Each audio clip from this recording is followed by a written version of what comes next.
Hey guys, it's Marta, welcome. I thought it was time to take you to my front garden in front of my fence and show you what's blooming, how it looks like. Is there a lot of beautiful flowers? Is there a lot of weeds? Yes, there are. Today we'll also talk how to take care of weeds in a proper way so they don't grow back.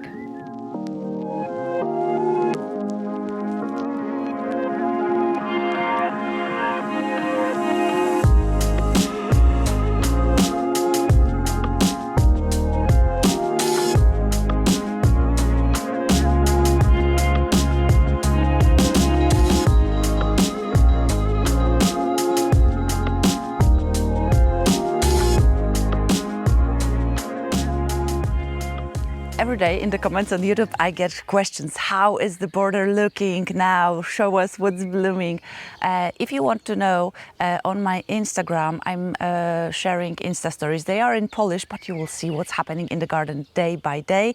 So if you want to see just maybe the pictures, if you speak Polish, that's fine. I'm really looking forward to AI things that will make the language for you understandable in the stories. It's possible in the reels and in subtitles here on YouTube, but not in stories. Hopefully that will come soon and you will be able to understand everything I'm posting. So what is blooming? Mostly salvias. I really wanted this border to be very green, chartreuse and purple.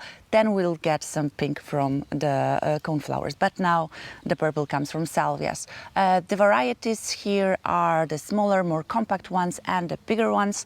Of course, the main salvia that I'm using is April Night because the stems of April Night are very sturdy. They don't bend. This plant does not flop. If you've ever grown tall salvias, you will know that after a huge storm, you might get this effect of it's been hit by a storm, and April Night is not like that. It always stands upright. There is no problem with the stems flopping. The other varieties I'm growing here are Blue Bouquetta, very small compact salvia, but its growth is not as fast as April Night.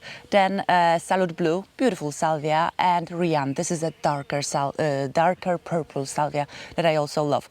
But if I'm comparing all of them, I will tell you April Night is the salvia. If you want one, just go with this variety. This border has been one of the few borders in my garden that I was able to make from the scratch, and I loved it because of the channel, because so many people are starting with their gardens, and I wanted to show a border that was made from bare ground.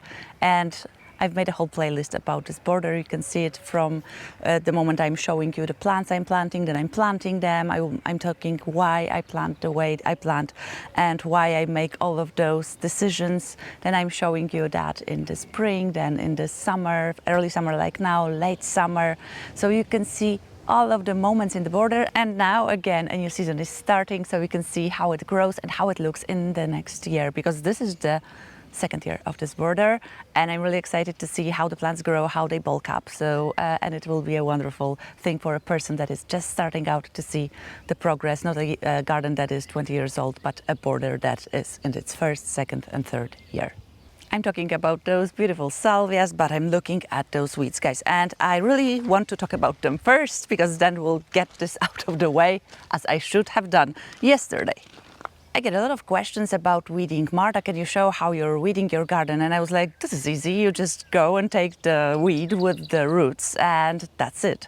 But lately I've asked someone to help me with the weeding, and I was just looking at what the person was doing, and I was like, maybe that is not as obvious as it is for me, because I've been doing it for so many years. I think it's obvious. So today I thought we should talk about it. First of all, you will need some good tools. This is a hori-hori knife, a small one, but you can also use any kind of knife. I think it's the most important thing when weeding is getting the whole root ball of your weed and leaving as little as possible of the plant inside the soil.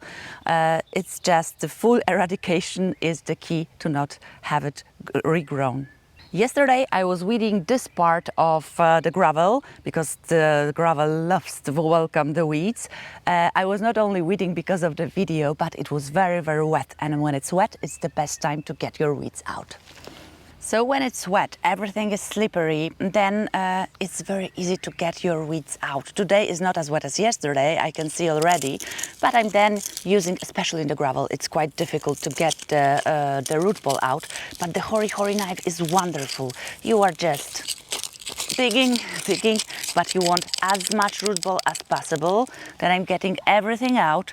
I'm just tapping the gravel to get out, and this goes to compost. So the border here is just pure soil, and then it's mulched with bark. There is no gardener's fabric, nothing like that, just a very tiny fraction of bark. I really love those tiny particles. They look very pretty, and I really love them when we are talking about weed suppression, because there are not that many weeds in this border, although it is new and the soil was definitely full of them. I will need to put some new bark today in because there are some gaps, but here I wanted to show you how to remove a weed that is very close to the plant. Whenever I'm buying plants in a nursery, I always take the upper part of the soil around the plant, because there is always the possibility of tiny seeds of weeds being there, and then they will grow inside your plant. This is very difficult when you have a young plant, especially with ornamental grasses. You will have some just inside of the plant, and you are fighting to take it out. Then there is the pale root, very long one. It's very difficult. So the first thing I do, I always take the upper part of the soil in the nursery pot, but then always you will get some, and I always try to wiggle my way around it, get as much root as possible, because when we have young plants and they are just establishing in the border, the worst thing we want, except from lack of water, lack of nutrients, is a bully that is growing next to them and is taking up all those nutrients, water, etc. This is a young plant, it needs space, it needs all of the goodness, and no thug next to it. So I brought my bark here because I want to put some in the border, but some of you were asking if I'm happy with the choice, because most of my garden is mulched with compost, and here I mulched with bark. Do I see any difference? Definitely bark is a drier mulch, and when you walk on it, it's cleaner. So I really wanted this for this border because we have a lot of dogs roaming around, and I also walk here to look at the plants, to weed them, so it's better in this part of the garden. But I really think it works. It suppresses weeds, it retains moisture, and it looks really good. So I really like it, and I will not be changing this part to the compost part, because also those plants do not need as much nutrients as some of my other plants like roses or clematis or dahlias.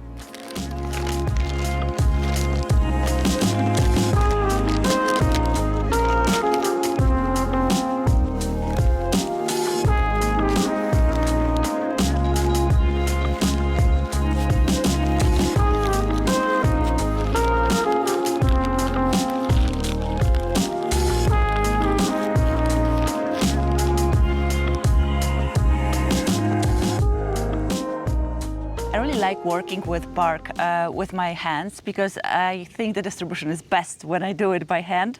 And then when I'm just looking around the plants, I can see, are there any weeds there? Is there any grass? Of course, there always is, and I think this is the best way to distribute it. Sometimes I will find not weeds, but the small seedlings of plants that seeded themselves. Here we can see cornflowers. I will let them grow a bit, and then I will transplant them to a different position. They wanted more sun, but I will give them the space somewhere in the back. You can see some grasses around me. So Sesleria autumnalis is a beautiful chartreuse ornamental grass that is very low growing, which I love because so many are high growing grasses. So this is a beautiful plant. If you plant it in more semi-shade conditions, it might be more green than chartreuse. It will bloom soon, and it will look beautiful, beautiful grass for the front of your border.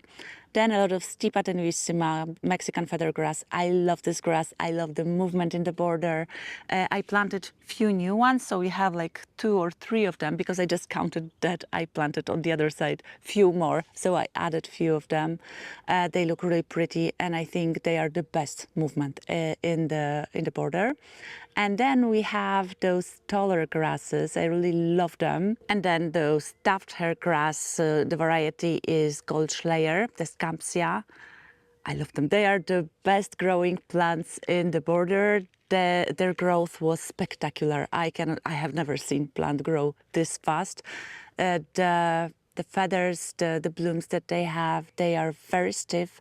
We had them from end of June until the frosts came, and the first snow knocked them down, but not fully. So I was really impressed with all of those storms, all of those winds. They were standing upright. So I'm really proud of this plant, and I really love it. Again, love it. I say that I love it so much, but I really do.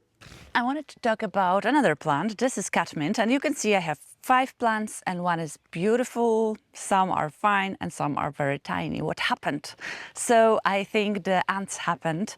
I've had problems with ants roaming around underneath some of the plants, and when they make all of those corridors, the roots are dangling in the space and they cannot take up nutrients and water, and I think that was the problem. But it is a beautiful variety of catmint. It is not flopping, it is very dense, very compact, and I'm hoping those will catch up to this beautiful one because it's so huge for a second year of this kind of plant. So we're waiting for some other plants to bloom, of course, the coneflower, Perowskias, the Stachys humelo, Gauras. There will be a lot of other blooms, but now the main star of the show are the Salvias, of course, and I'm really happy to look at them, and I'm really happy to look at them and them being so full of bees and other pollinators. Okay guys, please let me know in the comments, do you have your favorite Salvias? If so, please write down in the comments what varieties are the ones I should buy and the other watching. And the other question is, how do you weed your borders? Do you have your secret strategies that work, that when you weed the border you have 2 weeks of free time and you know that not one weed will happen there? Let us know in the comments. And if you like today's video, please give it a thumbs up, consider subscribing, and we'll see you in the next one. Bye.